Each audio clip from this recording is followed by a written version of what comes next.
So when the surgeon came out, she, looked really concerned, and she told us all to, gather around, and she was going to tell us how the surgery went and what was going on with my mom. And the last thing you want to hear is that your mother or your father or anyone in your family has cancer. She was diagnosed on September 2nd, and by December 8th, she had passed away.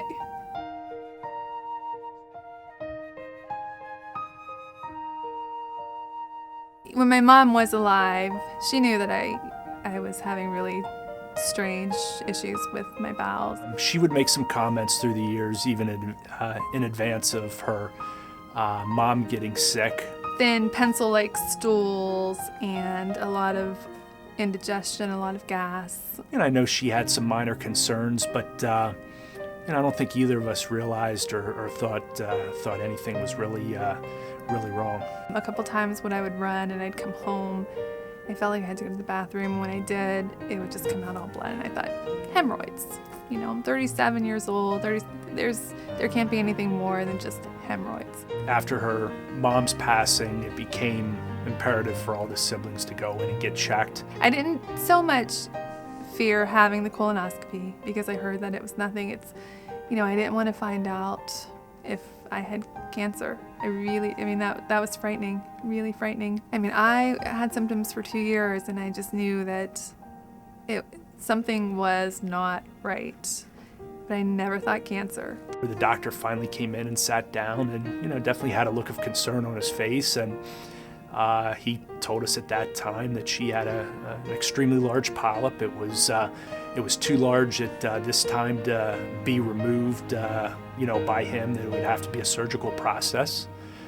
He did some exterior biopsies on it and was going to send that out to be checked. They anticipated it was going to be about a week till they got results back, and that was a long week, not only for Allie but for me as well. It came back non-cancerous, that it was a benign polyp. One of the options is to have a TEM procedure done, which the polyp is removed anally. They go up and pull it out.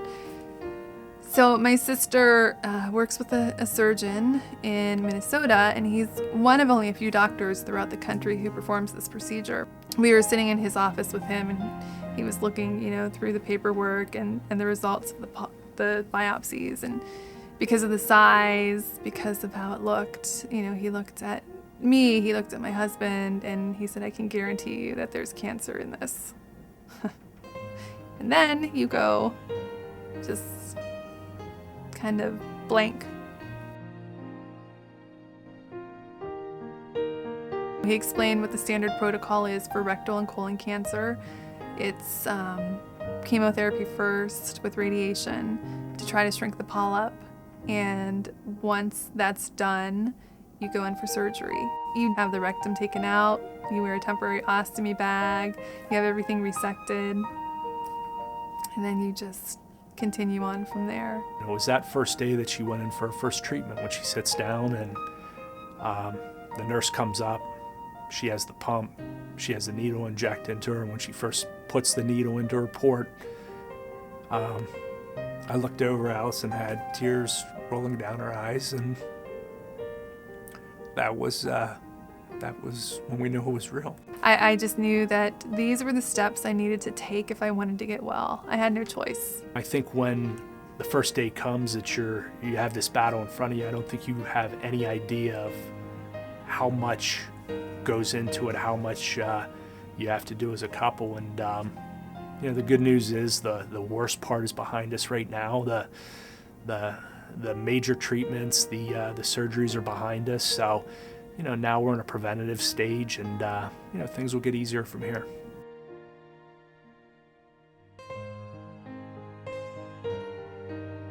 The only thing that gave off warning signals was the change in bowel habits. If you are experiencing any kind of change, I don't care how old you are, if you're 20, if you're 30, for whatever, do not ignore those warning signs, because that was the difference between life and death.